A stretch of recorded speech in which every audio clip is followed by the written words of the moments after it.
जंगें हमेशा अलमियों को जन्म देती हैं कि हमारे मौजूद हुक्मरान किस मुल्क में जा रहे हैं, यूएई जाएंगे, सऊदी अरब जाएंगे, कहां का गैर मुल्की दौरा करेंगे, लेकिन इस जंग की वजह से कोई ऐसी खबर नहीं आ रही। ये सारे दौरे रुके हुए। ये खाम ख्याली थी कि रहबर आला को मार दिया जाएगा तो सारा स्ट्रक्चर बैठ जाएगा।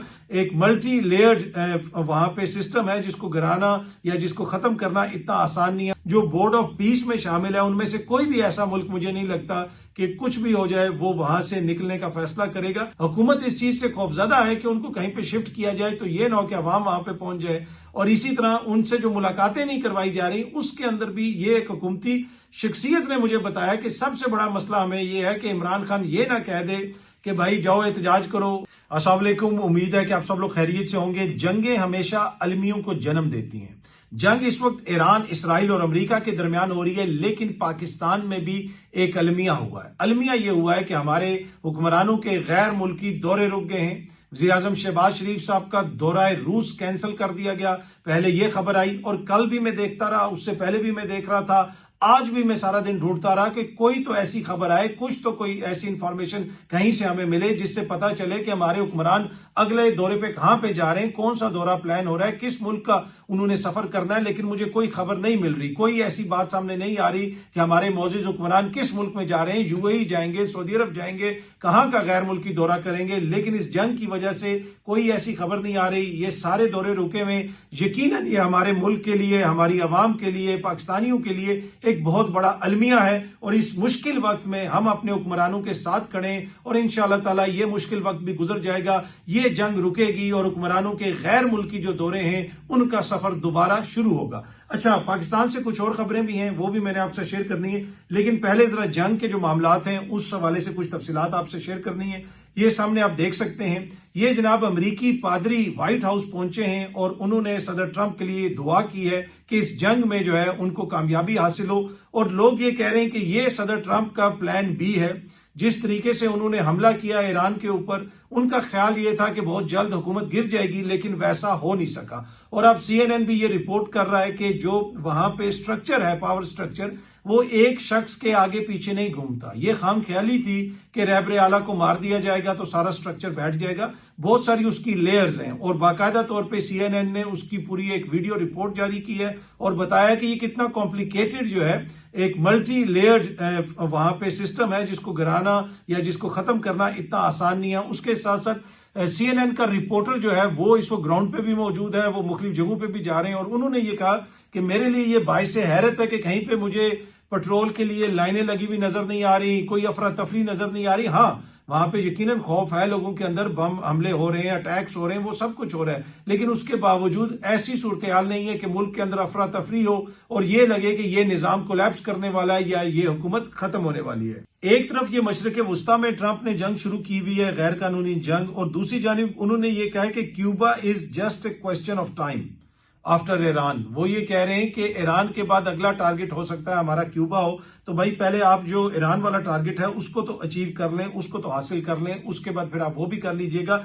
लेकिन ये माइंड सेट है जो बताता है कि ट्रंप सोच रहा क्या है। कभी वो जाके वेनेजुएला से किसी को उठा के ले आता है, उधर के सदर को उठा के ले आता है, साथ उनकी अहलिया को उठा के ले आता है। जो उसने किया, सपोर्ट किया गजा के अंदर इसराइल को, वो भी हमारे सामने है। अब जो वो ईरान के साथ कर रहा है वो भी हमारे सामने है। क्यूबा को वो जैसे धमकियां दे रहे हैं वो भी हमारे सामने है। लेकिन ये वो सदर है जिसको हमने नोबेल पीस प्राइज के लिए नामजद किया। दूसरी जानिब कुछ जो मगरबी हुकूमतें हैं या शख्सियात हैं उनकी जानिब से ट्रंप के ऊपर, अमेरिका के ऊपर, इसराइल के ऊपर काफी ज्यादा तनकीद भी हो रही है। और जो स्पेनिश वहां पे असेंबली है, वहां पे मैंने आपको पहले भी बताया था कि स्पेन के वज़ीर आज़म ने तो बड़ा खुल के मौकिफ लिया, लेकिन एक और उनकी लॉ मेकर हैं, वहां पे रुकने पार्लियामेंट है, वो खड़ी होके उन्होंने पार्लियामेंट के अंदर जो तकरीर की है उसमें उन्होंने उन बच्चियों का जिक्र किया है जो इसराइली और अमेरिकन स्ट्राइक्स के दौरान मारी गई। एक स्कूल को टारगेट किया गया और अब उस हवाले से खबर ये आ रही है कि ये जो हमला किया गया स्कूल के ऊपर, उसमें अमेरिकन तैयारे इस्तेमाल हुए, अमेरिका ने वो हमला किया था। लाइकलीहुड इसका ये है जो अब तक तफसीलात सामने आई हैं, जो मीडिया रिपोर्ट कर रहा है। US investigation points to likely US responsibility in Iran school strike sources से। तो ये कहा जा रहा है कि वहां पे जरा ये बता रहे हैं कि वो जो स्ट्राइक हुई थी एक स्कूल के ऊपर जिसमें 160 से ज्यादा मासूम बच्चियां मारी गई, वो स्ट्राइक अमेरिका ने की थी। अच्छा, अब अमेरिका के इस तर्ज अमल के ऊपर बहुत ज्यादा आपको पता है कि दुनिया भर में जो स्ट्रीट के ऊपर एक रिएक्शन आ रहा है। स्ट्रीट से मेरे रिएक्शन की मुराद ये है कि जो आम बंदा है वो उसके ऊपर तहफ़्फ़ुज़ात का इजहार कर रहा है, और हमने देखा कि दुनिया भर में लोगों ने इसके ऊपर तनकीद भी की। सोशल मीडिया पे आपको काफी ज्यादा तनकीद नजर आ रही है। प्रोटेस्ट वगैरह पाकिस्तान में हुए, दुनिया में अभी तक उस तरह प्रोटेस्ट तो नहीं हो रहे। एक तरह से ईरान के हवाले से भी लोगों के तहफ़्फ़ुज़ात हैं। आलमी सतह पे लोग ये भी कहते हैं कि जी वो कोई आइडियल रजीम नहीं है, लेकिन उसके बावजूद जो है फिर भी लोगों के तहफ़्फ़ुज़ात हैं। जिस तरीके से गैर कानूनी ये जंग शुरू की गई और रमजान के इस बाबरकत महीने में जिस तरीके से ये हमला किया गया, उसके ऊपर अब मकबूजा कश्मीर से भी आवाजें उठ रही हैं। ये सामने आप देख सकते हैं, मीर वाइज उमर फारूक साहब ने एक वीडियो पैगाम जारी किया है। एक तो उन्होंने ये कहा है कि आज जुम्मा है और जुम्मे का दिन है, लेकिन भारतीय हुकूमत हमेशा की तरह वहां पे सड़कें ब्लॉक कर देती है, रास्ते ब्लॉक कर देती है। मीर वाइज साहब को वो मस्जिद में नहीं जाने देते, उनको इबादत नहीं करने देते, घर में उनको हाउस अरेस्ट कर देते हैं। और इसी तरह कश्मीर की अवाम एहतजाज करना चाहती है, प्रोटेस्ट करना चाहती है। किसके लिए? उस अवाम के लिए जिसको टारगेट कर रहा है अमेरिका और इसराइल, ईरान की अवाम के लिए, फलस्तीन की अवाम के लिए। तो उस हवाले से भी उन्होंने अपने तहफ़्फ़ुज़ात का इजहार किया। और मीर वाइज साहब ने अपने वीडियो पैगाम में कहा है कि इस मौके के ऊपर हमारे जो गम है, उन्होंने अपने गमों का, अपने दुखों का जिक्र किया। जो मोदी सरकार वहां पे कश्मीरियों के साथ जो करती है वो पूरी दुनिया को पता है, लेकिन इस दफा उन्होंने कहा ईरान की अवाम के साथ जो हो रहा है, फलस्तीन की अवाम के साथ जो हो रहा है, कश्मीर की अवाम, मकबूजा कश्मीर की अवाम उनके साथ खड़ी है, कश्मीरी उनके साथ खड़े हैं, कश्मीरी उनका दुख समझते हैं, क्योंकि कश्मीरी भी ऑक्यूपेशन में रह रहे हैं। जिस तरह का जुल्म वहां पे भारतीय हुकूमत करती है, वैसे ही मुजालिम का सामना फलस्तीन के अंदर लोगों को है। और अब जो ईरान में इसराइल और अमेरिका मिलकर कर रहे हैं वो भी इंसानियत के खिलाफ एक जुल्म से ज्यादा और कुछ नहीं है। एनीवे, मीर वाइज साहब ने वीडियो पैगाम जारी करके इन तासुरात का इजहार किया और जो कश्मीरियों की प्लाइट है, जो कश्मीरियों का दुख है, जो कश्मीरियों के ऊपर भारत जबर कर रहा है, उसको भी उजागर किया। और जो नाइंसाफी, जो जुल्म, जो बर्बरियत जो है फलस्तीन में हो रही है, ईरान में हो रही है, अमेरिका और इसराइल की जानिब से, मीर वाइज उमर फारूक साहब ने उसको भी उजागर किया। अच्छा जी, ईरान के अंदर हमले अमेरिका और इसराइल की जानिब से जारी हैं। ईरान की जो मिलिट्री एकेडमी है, कहा यह जा रहा है कि उसको भी टारगेट किया गया है। ये सामने जो आप तस्वीर देख सकते हैं, इस तस्वीर में बुनियादी तौर पे बताया गया है कि अब तक कितने लोग मारे गए हैं इस जंग के अंदर। जो रेड डॉट्स हैं वो ईरान के हमले हैं और जो ब्लू डॉट्स हैं वो अमेरिका और इसराइल के हमले हैं। अगर आप इनको देखें, ईरान के ऊपर जो ब्लू डॉट है, ईरान में 1230 बंदे बताए जा रहे हैं कि अब तक मारे गए हैं। कतर में ईरानी हमलों में 16 बंदे मारे गए हैं। बहरीन में एक बंदा ईरानी हमले में मारा गया है। यूएई में कहा जा रहा है कि 3 बंदे मारे गए हैं। ओमान में 1 बंदा मारा गया है। सऊदी अरेबिया में भी कहा जा रहा है कि वहां पे भी जो है ईरानी हमले हुए हैं, लेकिन शायद वहां पे कोई हलाकत नहीं हुई है, कोई बंदा मरा नहीं है। जॉर्डन के अंदर 5 बंदे बताए जा रहे हैं। इराक के अंदर बताया जा रहा है कि 2 बंदे अमेरिकी हमले के अंदर जो है मारे गए हैं और 7 बंदे ईरानी हमले के नतीजे में वहां पे जख्मी हुए हैं। इसी तरह अगर आप इसराइल के अंदर देखें तो 11 लोग ईरानी हमलों में मारे जा चुके हैं और यूएस जो मिलिट्री है उसके 6 बंदे जो हैं मारे गए हैं ईरानी हमलों के अंदर, 18 जख्मी हुए हैं। लेकिन कुछ लोग ये कह रहे हैं कि ये फिगर इससे ज्यादा हो सकती है और जो ये जख्मी तादाद बताई जा रही है इसमें भी कुछ लोग ऐसे हैं जो बहुत ज्यादा क्रिटिकल इंजर्ड हैं और ऐन मुमकिन है कि वो भी सेहतयाब ना हो सकें। तो ये रीजन के अंदर जो जंग चल रही है उसमें ईरान आगे से हमले तो कर रहा है, लेकिन जिस बेदर्दी से अमेरिका मार रहा है, अगर आप सिर्फ लबनान में देखें कि लबनान में 77 लोग अमेरिका ने मार दिए, इसराइल ने मार दिए। और वहां पे बुनियादी तौर पे लबनान में तो इसराइली कार्रवाइयां कर रहे हैं, लेकिन अमेरिका के आशीर्वाद से कर रहा है। 527 लोग वहां पे जख्मी हुए हैं और ईरान के अंदर 1230 लोग जो है वो मारे गए और कहा जा रहा है कि बहुत सारे जो है कई सैकड़ों लोग जो है वो वहां पे जख्मी हैं। तो ये खित्ते के अंदर सूरत हाल है। लेकिन ये जो रेड डॉट्स हैं ये आपको ये बताते हैं कि जिधर जिधर भी खित्ते के अंदर अमेरिका के बेसिस हैं, ईरान अभी भी उनको हिट कर रहा है। ईरान इसराइल को भी हिट कर रहा है। आज भी इसराइल के अंदर जो है ईरान के मिसाइल जाके गिरे हैं। आज भी बताया जा रहा है कि वहां पे नुकसान हुआ है। इतने दिन की जंग गुजर गई है, इतना ज्यादा अटैक किया गया है, इतने ज्यादा मिसाइल बरसाए गए हैं, इस तरह खुल के वहां पे हमले किए गए हैं, किसी चीज का ख्याल नहीं रखा गया ईरान के अंदर अमेरिका और इसराइल की जानिब से। लेकिन उसके बावजूद ईरान आगे से रेजिस्ट कर रहा है और ईरान अभी भी आगे से हमले कर रहा है। अच्छा जी, अब ये जो ईरान और इसराइल और अमेरिका की जंग जारी है, इसकी वजह से पूरे खित्ते के अलावा पूरी दुनिया के अंदर सबसे बड़ा जो मसला इस वक्त पड़ा हुआ है वो ये है कि भाई एनर्जी की जो प्राइसेस हैं, यानी पेट्रोल वगैरह की प्राइसेस, दीगर चीजों की प्राइसेस वो ऊपर चली जाएंगी और पेट्रोल की किल्लत भी हो सकती है। और अब पाकिस्तान भी इस हवाले से अपनी तैयारी कर रहा है, ये सामने आप देख सकते हैं। ARY भी रिपोर्ट कर रहा था कि पाकिस्तान कंसीडर कर रहा है कि वर्क फ्रॉम होम पॉलिसी, यानी कोरोना के दौर में ये जो कहा जाता था कि आप स्कूल भी घर से चलाएं और आप काम भी घर से करें और कम से कम गाड़ी का इस्तेमाल करें, क्योंकि फ्यूल को सेव करना है आजकल। यानी आजकल पाकिस्तान को शॉर्टेज हो सकती है आगे चल के, जिस तरीके से वहां से सप्लाई रुकी हुई है या सप्लाई के अंदर खलल है, तो उसको एक तरह से प्रीएम्प्ट किया है पाकिस्तान ने। और पाकिस्तान की हुकूमत इसके ऊपर सोच रही है कि हम किस तरीके से पेट्रोल को बचा सकते हैं। लोगों को ये कहा जा सकता है कि आप घर से काम करें और जो स्कूल वगैरह हैं उनको भी ऑनलाइन शिफ्ट कर दिया जाए। ये खबर थोड़ी सी मैं आपको पढ़ के भी सुना देता हूं। ईरान अमेरिका जंग के बायस तवानाई बहरान का खदशा, पाकिस्तानी हुकूमत ने अहम मंसूबा तैयार कर लिया। अब ये जो मंसूबा है उसके हवाले से बताया गया है कि पेट्रोलियम मसनूआत और LNG की तलब कम करने के लिए कीमतों के नए तरीकाकार की मंजूरी दे दी गई है, जिसके तहत पेट्रोलियम मसनूआत की कीमतों में हर हफ्ते रद्दोबदल किया जाएगा। हर हफ्ते रद्दोबदल, यानी वो जो पहले 15 दिन के बाद देखा जाता था, और अब हर हफ्ते के बाद देखा जाएगा। एन मुमकिन है कि पाकिस्तान की आवाम को, पाकिस्तान की हुकूमत हर हफ्ते ये खुशखबरी दे कि पेट्रोल की कीमत हमने कम कर दी है। लेकिन खबर अदरवाइज भी हो सकती है, यानी दूसरी साइड पे भी जा सकती है कि हो सकता है कि पेट्रोल की कीमत ऊपर चली जाए। उसके साथ साथ पेट्रोल को बचाने के लिए ये सारा मंसूबा बनाया जा रहा है, जिस तरह कोविड के दौर के अंदर चीजों को प्लान किया गया था। अब देखते हैं कि हतमी शक्ल इसको क्या दी जाती है। बाकी जो जंग की सूरत हाल है उसकी वजह से पूरा खिता मुतासिर हो रहा है, पाकिस्तान भी मुतासिर हो रहा है। पहले ट्रैवल एडवाइजरी आई थी अमेरिका की जानिब से, उन्होंने अपने कुछ लोगों को जो लाहौर का कौंसलेट है, कराची का कौंसलेट है, वहां से वापस भी बुलाया है। अब बरतानिया की जानिब से भी ट्रैवल एडवाइजरी जारी की गई है और गैर जरूरी सफर जो पाकिस्तान का, उससे इज्तनाब करने के हवाले से कहा गया। और उसमें बुनियादी तौर पर यही कहा गया कि इस वक्त जो रीजन के अंदर प्रॉब्लम्स हैं, रीजन के अंदर जो जंग चल रही है, और उसके साथ साथ आपको पता है कि पाकिस्तान भी ऑपरेशंस कर रहा है अफगानिस्तान के अंदर दहशतगर्दों के खिलाफ, और पाकिस्तान के अंदर भी जो बॉर्डर एरिया है वहां पे भी दहशतगर्दों के खिलाफ ऑपरेशंस वगैरह हो रहे हैं। तो उस हवाले से भी जो है वो खदशात का इजहार किया गया है ट्रैवल एडवाइजरी में। और बुनियादी तौर पे ये कहा गया है कि आप थोड़ा सा अपना ख्याल रखें और पाकिस्तान का जो मुख्तलिफ इलाके हैं वहां पे सफर करने से गैर जरूरी सफर ना करें।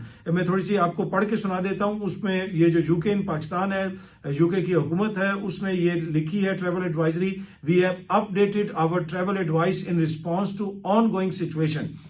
अच्छा, जब आप ऑन गोइंग सिचुएशन की बात करें तो उसमें उन्होंने लिखा है there are increased security risks in Pakistan because of tensions between Pakistan and Afghanistan, developments in Iran, flights are being disrupted due to airspace closures in the Middle East, please check your airline before traveling.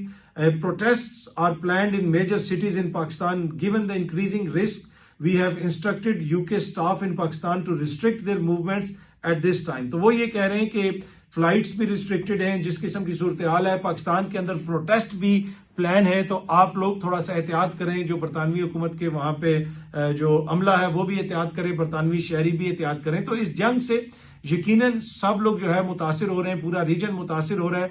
अगर आप एहतजाज की बात करें तो ये सामने आप देख सकते हैं, डॉन न्यूज रिपोर्ट कर रहा है कि रेड जोन को एक तरह से बंद किया गया है क्योंकि एहतजाज का खतरा है। एहतजाज की कॉल दी गई है शायद इस्लामाबाद के अंदर भी, और उसके साथ साथ दीगर इलाकों के अंदर भी कहा जा रहा था कि आज जुम्मे की नमाज के बाद एहतजाज वगैरह होगा। आई डोंट नो अब कितना बड़ा एहतजाज हुआ है या नहीं हुआ, लेकिन ये खबर सामने आप देख सकते हैं कि road close in Islamabad red zone ahead of expected protest. अच्छा, जब से ये जंग शुरू हुई है, जो बोर्ड ऑफ पीस वाला मामला है, गजा बोर्ड ऑफ पीस, उसके ऊपर भी काफी ज्यादा लोग तहफुजात का इजहार कर रहे हैं, तनकीद भी हो रही है। अब ये सामने आप देख सकते हैं, मीडिया रिपोर्ट कर रहा है कि Indonesia says will withdraw from board of peace if it does not benefit Palestinians. यानी अगर उस बोर्ड ऑफ पीस में शमूलियत से फलस्तीनियों को फायदा नहीं हुआ तो इंडोनेशिया ये कह रहा है कि हम उससे निकल जाएंगे। क्या इंडोनेशिया के सदर इससे निकलेंगे? मेरा नहीं ख्याल। इंडोनेशिया के सदर की वो जो ऑडियो पूरी दुनिया ने सुनी थी, जिसमें वो ये कह रहे थे कि मैं महफूज नहीं हूं इंडोनेशिया में, मुझे आपसे कोई बात करनी है, और ट्रंप कह रहा था मेरा बेटा जो है मैं उसे कहूंगा वो आपसे बात कर लेगा। और फिर इंडोनेशिया में जो हुए थे मुजाहरे वगैरह हुए, पार्लियामेंट के ऊपर भी हमला हुआ, वहां पे जो सूरत हाल है, मुझे नहीं लगता कि इंडोनेशिया के सदर इस पोजीशन में हैं कि वो अमेरिका को इनकार कर देंगे और बोर्ड ऑफ पीस से निकल जाएंगे। बाकी यकीनन वो अपनी आवाम को मुतमईन करने के लिए शायद उन्होंने कोई ऐसा बयान या उनकी हुकूमत ने कोई ऐसी बात कही हो, लेकिन मुझे नहीं लगता कि इंडोनेशिया जो है वो बोर्ड ऑफ पीस से निकलेगा, या कोई भी मुल्क जो बोर्ड ऑफ पीस में शामिल है उनमें से कोई भी ऐसा मुल्क मुझे नहीं लगता कि कुछ भी हो जाए वो वहां से निकलने का फैसला करेगा। जिन्होंने शामिल नहीं होना था उन्होंने पहले ही फैसला कर लिया था कि हम इसमें शामिल नहीं होंगे। अच्छा जी, हर दफा ईद से पहले ये खबरें आना शुरू हो जाती हैं कि इमरान खान साहब की रिहाई का मामला हो जाएगा, ये हो जाएगा, वो हो जाएगा। बहुत सारी खबरें आप भी सुनते रहे, पिछली ईद पे भी, उससे पहले भी हमेशा से ये चीजें इस तरह की रिपोर्ट होती हैं जब से खान साहब जो है जेल के अंदर है। इस दफा अगेन इस तरह की खबरें आ रही हैं। मेरे पास इस हवाले से जो खबर है वो ये है कि ऐसी कोई सूरत हाल नहीं है, ना ही इमरान खान साहब को रिहा करना है और ना ही इस सिस्टम के अंदर इमरान खान साहब के लिए कोई गुंजाइश बनाई जा रही है। हाँ, कुछ हलचल ऐसी हो रही है कि क्या पता उनको अस्पताल वगैरह शिफ्ट कर दिया जाए, थोड़ी सी चीजों को काम डाउन किया जाए, क्योंकि ओवरऑल हुकूमत के ऊपर भी दबाव है। और वो जो आलमी आवाजें हैं, चाहे वो कॉमनवेल्थ से हो, वो बरतानवी पार्लियामेंट से हो, दीगर जगहों से हो, उनमें आपको इजाफा नजर आ रहा है। और वक्त के साथ साथ इमरान खान साहब की कैद का जो बोझ है वो इस निजाम के ऊपर पड़ता जा रहा है, इस सियासी निजाम के ऊपर पड़ता जा रहा है। तो यकीनन हुकूमत की भी ख्वाहिश होगी कि चीजों को कुछ तरीके से थोड़ा सा कूल डाउन किया जाए, तो उसमें ऐन मुमकिन है कि उनको अस्पताल जो शिफ्ट करने वाली बात है उसके ऊपर कोई पेशरफ्त हो सके। लेकिन उसके अंदर भी जो सबसे बड़ी रुकावट है, जो सबसे बड़ी रुकावट है, वो इमरान खान की पॉपुलैरिटी है। हुकूमत इस चीज से खौफजदा है कि उनको कहीं पे शिफ्ट किया जाए तो ये ना हो कि अवाम वहां पे पहुंच जाए। और इसी तरह उनसे जो मुलाकातें नहीं करवाई जा रही, उसके अंदर भी ये एक हुकूमती शख्सियत ने मुझे बताया कि सबसे बड़ा मसला हमें यह है कि इमरान खान ये ना कह दे कि भाई जाओ एहतजाज करो, जो ही उसकी मुलाकात करवाई जाए तो हमारे लिए मसला बन जाएगा। तो इमरान खान का जो मौकिफ था वो उसी के ऊपर कायम है। बल्कि मैंने आपको बताया था कि जब पहली दफा उनको इलाज के लिए अस्पताल लाया गया तो वो ये कह रहे थे कि मैंने इधर रात को रुकना नहीं है, मुझे वापस जेल ले जाओ। और दूसरी दफा भी जब वो आए तो उस दफा भी उन्होंने ऐसी बातें की कि लोग परेशान हो रहे थे कि ये शख्स 2 साल से जेल में है, ये कैसी बातें कर रहा है, और अब बड़ी सख्त अल्फाज में तनकीद भी करता है और खुल के अपनी बात करता है। जो मौकिफ इसका पहले था अभी भी इसका वही मौकिफ है। तो जो सबसे बड़ी रुकावट है खान साहब की किसी भी किस्म की हुकूमत की जानिब से उनके लिए नरमी करने में, वो एक तो खान साहब का मौकिफ है और दूसरा उनकी पॉपुलैरिटी है। मौकिफ जितना मर्जी सख्त हो, अगर पॉपुलैरिटी खत्म हो जाए, हुकूमत की डिलीवरेंस इतनी जबरदस्त हो चुकी होती कि सब कुछ जो है वो बेहतर हो चुका होता, या काफी हद तक चीजें बेहतर हो चुकी होती हैं, अवाम जो है उनके साथ चले गए होते, इमरान खान को बड़ा उनका जो सपोर्टर बेस है उसमें से बहुत बड़ा एक चंक छोड़ के जा चुका होता, फिर तो शायद इमरान खान साहब की रिहाई और इमरान खान साहब को इधर शिफ्ट करना या उधर शिफ्ट करना आसान होता। लेकिन उनकी जो पॉपुलैरिटी है वो उनको अस्पताल शिफ्ट करने में और उनकी रिहाई में सबसे बड़ी रुकावट है। दूसरी जानिब आज इमरान खान साहब की बहन आई थी इस्लामाबाद हाई कोर्ट में, उन्होंने वहां पे पिटीशन दायर की है। वकील खालिद यूसुफ चौधरी साहब भी उनके साथ थे। पिटीशन में ये मुतालबा किया गया है कि खान साहब को इलाज के लिए शिफा इंटरनेशनल अस्पताल में शिफ्ट किया जाए। खान साहब की बहन डॉक्टर अजमा आई थी, अकेली थी, कोई उनके साथ नहीं था। खान साहब की बहनों ने जिस तरीके से खान साहब का मुकदमा लड़ा है, मेरे ख्याल में उसकी कोई मिसाल नहीं मिलती पाकिस्तान की तारीख में। आज भी डॉक्टर उज़मा वहां पे अकेली आई थी, अपना उन्होंने बायोमेट्रिक वगैरह करवाया, वो पिटीशन वहां पे दायर कर दी गई। अब देखते हैं कि मोअज़्ज़िज़ अदालत उसको कब टेकअप करती है और उसके ऊपर कब कोई डिसीजन वगैरह लिया जाता है। लेकिन वंस अगेन ये चीज मेंशन करना बहुत जरूरी है कि खान साहब की बहनें जिस तरीके से खान साहब के मुकदमे को उन्होंने हाईलाइट किया, जिस तरीके से उन्होंने खान साहब का मुकदमा लड़ा, और अकेले हर जगह पे वो जाती हैं, कोई उनको कोई प्रोटोकॉल नहीं मिलता। पाकिस्तान का कोई भी ऐसा और सियासी खानदान नहीं है, कोई भी ऐसा सियासी लीडर नहीं है जिसके खानदान वाले इस तरह किसी स्ट्रगल में ग्राउंड लेवल के ऊपर शामिल हों। कहीं पे वो ये नहीं होता कि वो ऊपर बैठे हुए, जब ये लोग जेलों में भी थे, चाहे जरदारी साहब हों, मियां साहब हों, इनके बच्चे प्रोटोकॉल में आते थे, इधर बंदे उधर बंदे। आपने देखा किस तरह ये प्रोटोकॉल में मूव करते थे। इवन ऑपोजिशन के अंदर भी इनके साथ कितने कितने गार्ड्स होते थे, कितनी इनके साथ प्रोटोकॉल होता था। लेकिन ये खान की बहनें कभी एक गाड़ी में, कभी इनको पुलिस की मोबाइल में बैठा देते हैं, कभी इनको चक्री पे छोड़ देते हैं, बेचारी हर जगह पे पहुंचती हैं, हर जगह पे अपने भाई का मुकदमा लड़ती हैं और आम पाकिस्तानी की तरह। और ये वो चीज है जिससे आम पाकिस्तानी रिलेट कर सकता है। वो लोग तो ऑपोजिशन में भी हुक्मरान होते हैं, वो तो ऑपोजिशन में भी शहजादे शहजादियां होते हैं, इनको तो इक्तदार में भी किसी ने प्रोटोकॉल एंजॉय करते हुए नहीं देखा। लेकिन जब खान के ऊपर मुश्किल वक्त आया तो सबसे आगे उनकी बहनें खड़ी हुई हैं और सबसे बढ़ के जो खान का मुकदमा लड़ रही हैं, अपने भाई का मुकदमा लड़ रही हैं, वो खान साहब की बहनें हैं। बाकी खान साहब की जमात के जो लोग हैं उनकी अपनी कुर्बानियां हैं। जमात के अंदर बहुत सारे लोग भी जेलों के अंदर हैं, ये सामने आप देख सकते हैं। अब्दुल लतीफ चित्राली साहब जो है 150 से ज्यादा दिन हो गए, वो जेल में। साहबजादा हामिद रजा साहब जेल के अंदर हैं। फिर यास्मीन राशिद साहिबा, महमूद रशीद साहब, उमर चीमा साहब, एजाज चौधरी साहब, सनम जावेद, आलिया हमजा मलिक को सजा हो चुकी है। उसके अलावा खदीजा शाह को सजा हो चुकी है। बहुत सारे और लोग हैं जो वाबस्ता हैं तहरीक इंसाफ से किसी ना किसी तरीके से, वो सारे जेलों के अंदर है। खान साहब का अपना भांजा जो है, खान साहब की बहन का बेटा हसान नियाजी, वो जेल के अंदर है। तो पार्टी के अंदर एक तवील फहरिस्त है, एक लंबी फहरिस्त है, जिसमें लोगों को आप देख सकते हैं कि सजाएं भी हुई हैं और वो जेलों के अंदर भी हैं। लेकिन उसके बावजूद हम देख रहे हैं कि पाकिस्तान के अंदर पहली दफा इस सारी एपिसोड के बावजूद, इस सारी चीज के बावजूद पार्टी भी कायम है और उसकी पॉपुलैरिटी भी कायम है। और ये चीज मेरे ख्याल में हुक्मरानों को थोड़ी सी बॉदर भी करती है, क्योंकि इनका अंदाजा ये था कि 6 महीने के अंदर जो है पॉपुलैरिटी वगैरह भी खत्म हो जाएगी और सारे मामला को हम संभाल लेंगे। लेकिन ग्राउंड सिचुएशन अभी तक ये है कि हुकूमत की जो सियासी साख है वो अभी भी इमरान खान साहब की सियासी साख और उनकी सियासी पॉपुलैरिटी का मुकाबला करने के करीब भी नहीं है। वो तो आप कहें ना कि मुकाबला कर सकते हैं, मुकाबला करने के करीब भी नहीं है। उसकी क्या वजह है, ये फिर मेरे ख्याल में हुकूमत को खुद सोचना होगा। वो तो ये कह रहे हैं कि हमने सब कुछ डिलीवर कर दिया, इकोनॉमी भी बेहतर हो गई, सब कुछ बेहतर हो गया। लेकिन मेरे ख्याल में जमीनी जो हकायक हैं शायद वो उसके थोड़े से बरक्स हैं। तो इसी वजह से हुकूमत को वो सियासी बयानियां बनाने में या वो जो सियासी पॉपुलैरिटी हासिल करने में अब तक वैसी कामयाबी हासिल नहीं हुई है। बहुत जल्दी आप सब दोस्तों से दोबारा मुलाकात होगी। Thank you very much.